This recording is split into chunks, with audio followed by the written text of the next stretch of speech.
8 अगस्त 1973 सुबह 8:30 बजे अमेरिका के टेक्सास के एक आपातकालीन डिपार्टमेंट में फ़ोन की घंटी बजती है और फ़ोन ऑपरेटर वेल्मा द्वारा उठाया जाता है। दूसरी तरफ से एक युवक व्यक्ति की आवाज़ सुनाई देती है, आप सभी को यहाँ तुरंत पहुँच जाना चाहिए, मैंने एक आदमी को मार डाला है।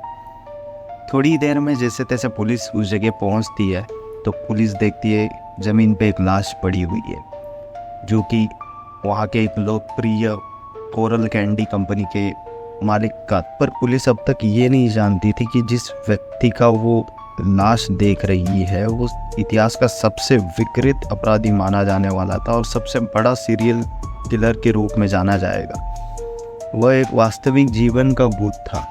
उसके दिमाग में इतनी क्रूरता भरी थी कि इंसान अगर उसके किस्से भी सुन ले तो बीमार पड़ जाए। और जिसने उसे मारा था वह एक छोटा 17 साल का बच्चा था, वॉल्मर हेनली नाम। और आज भी इस इंसान के बारे में कोई ज़्यादा बात नहीं करना चाहता। यूट्यूब पे बहुत कम वीडियोस मिलेंगी आपको और इंटरनेट पे भी बहुत ही कम जानकारी दी गई है इस इंसान के बारे में, कैंडी मैन के बारे में। तो चलिए कहानी शुरू करते हैं।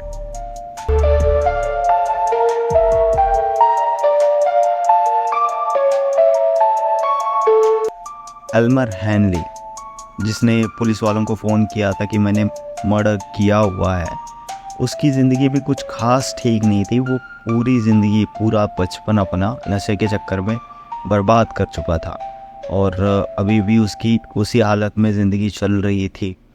और ऊपर से उसने अभी तक ऐसा ख़राब टाइम नहीं देखा था जब तक वो उस आदमी से नहीं मिला जिसका नाम कैंडी मैन पड़ गया था। अभी भी हेनली हिला हुआ था। उसने पुलिस को बताया कि उसने कोरल यानी कैंडी मैन को मार डाला है, क्योंकि पिछले वर्षों में जो कुछ भी हो रहा था उसमें उसने बराबर की हिस्सेदारी निभाई थी। अब पुलिस वालों के सामने हेनली अपनी कहानी शुरू करता है कि वो कैसे कोरल से मिला था, यानी कि कैंडी मैन से, और कैसे कैंडी मैन बच्चों को सिलेक्ट किया करता था कि यह अपना अगला टारगेट रहेगा। कैंडी मैन कुछ ऐसे ही बच्चों को टारगेट किया करता था जो नशे और चोरी के आदी थे, ताकि पुलिस उन पे ज़्यादा ध्यान ना दे अगर वो गायब हो जाते हैं। शुरुआत में कैंडी मैन बच्चों के साथ आराम से घूमा फिरा करता, उनके साथ शराब गांजा पिया करता और बच्चों को भी उससे कभी शिकायत हुई नहीं, क्योंकि वो समाज में एक वाइट कॉलर आदमी था जिसके जेब पैसों से भरे रहते थे और बच्चों को भी फ्री की नशे की आदत हो गई थी, तो उस पर वो ज़्यादा भरोसा करते थे। कैंडी मैन अपने देर रात पार्टियों के लिए बहुत फेमस था और अक्सर बच्चे उसके पास जाया करते थे पार्टियों के लिए, और कैंडी मैन भी उन्हें खूब शराब और गांजा पिलाया करता था जब तक बच्चे बेहोश ना हो जाए। और जब कोई बच्चा बेहोश हो जाता शराब गांजा पी के, तो वो अगले दिन टॉर्चर बोर्ड पे बुक्स पे टंगा हुआ पाता। और फिर शुरू होता टॉर्चर का एक सिलसिला जो कई हफ्ते, कई दिनों तक चलता था। और इस टॉर्चर की कहानी कोई सुन ले तो उसकी रूह भी कांप जाए। फिर कैंडी मैन का जब मन भर जाता टॉर्चर करने के बाद, तो उन बच्चों को या तो गोली मार देता या फिर गला दबा के उनकी हत्या कर देता। इस सनकी काम के लिए उसने समंदर के किनारे पर एक घर या फिर कहे एक गैरेज उसने रेंट पे ली हुई थी।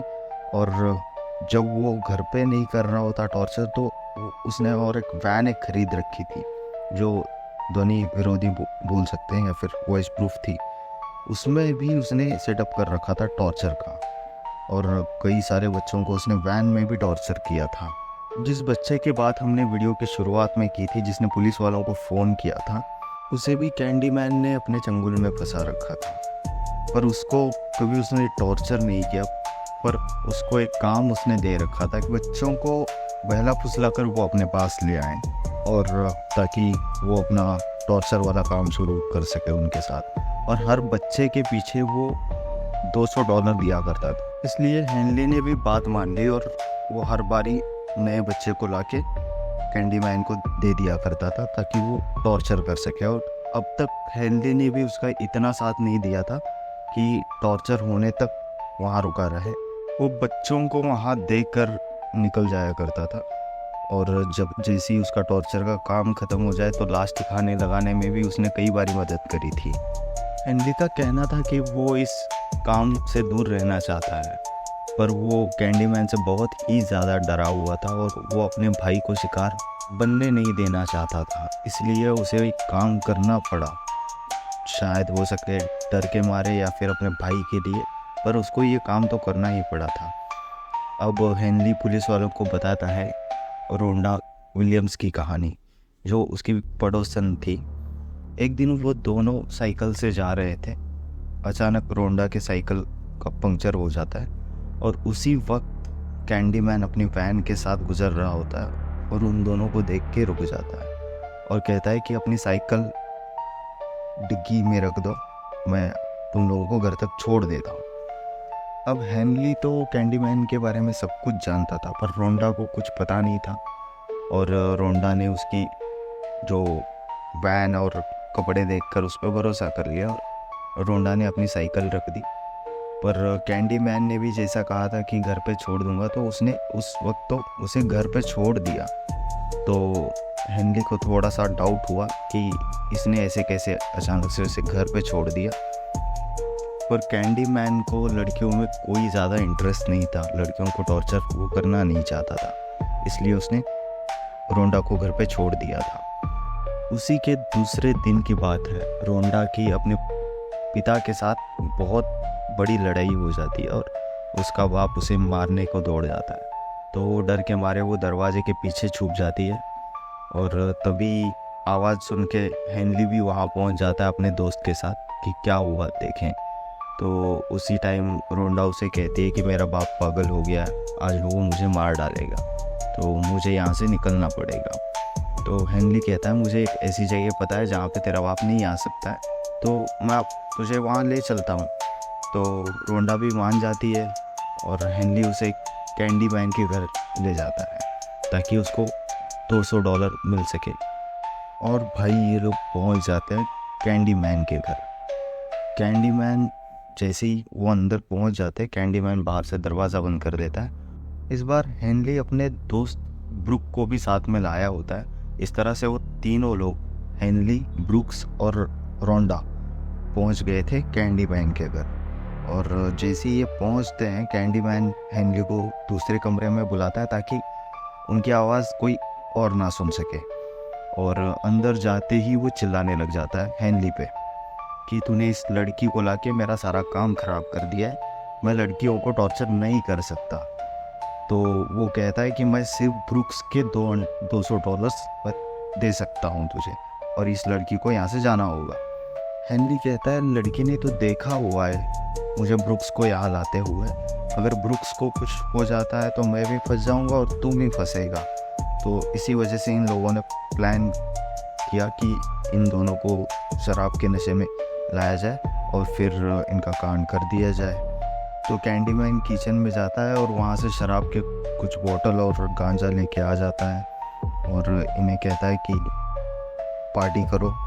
तो ये लोग लग जाते हैं पार्टी में।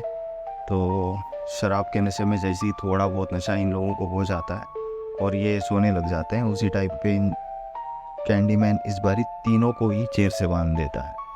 और जैसे ही ये इनकी आँख खुलती है तो हेनली को भी अब भरोसा नहीं हो रहा है कि इसने तो मेरा ही गेम कर दिया, और एक तरफ रोंडा और ब्रुक्स को लग रहा है कि ये कोई मजाक चल रहा है। उनको ये सारी चीज़ें पता ही नहीं थी कैंडीमैन के बारे में या फिर हेनली के बारे में, पर हेनली भी भरोसा नहीं कर पा रहा था कि मेरे साथ भी ये चीज़ें हो रही है। पर जैसे जैसे माहौल सीरियस होने लगा, सबको यकीन हो गया कि अब हमारा वक्त आ गया है। और कैंडीमैन जैसे जैसे अपने हथियार निकाल रहा था, वो देख के इन तीनों के तो फटके चार हो गई थी, और उतने में उसने एक हथियार से ब्रुक्स पे वार किया और उसका सामान काट दिया। ये देख के हेनली भी अपने होश खो चुका था, और ये सारी चीज़ें वो भी अभी तक नहीं देखा था कि किसी का टॉर्चर किस तरह से होता है।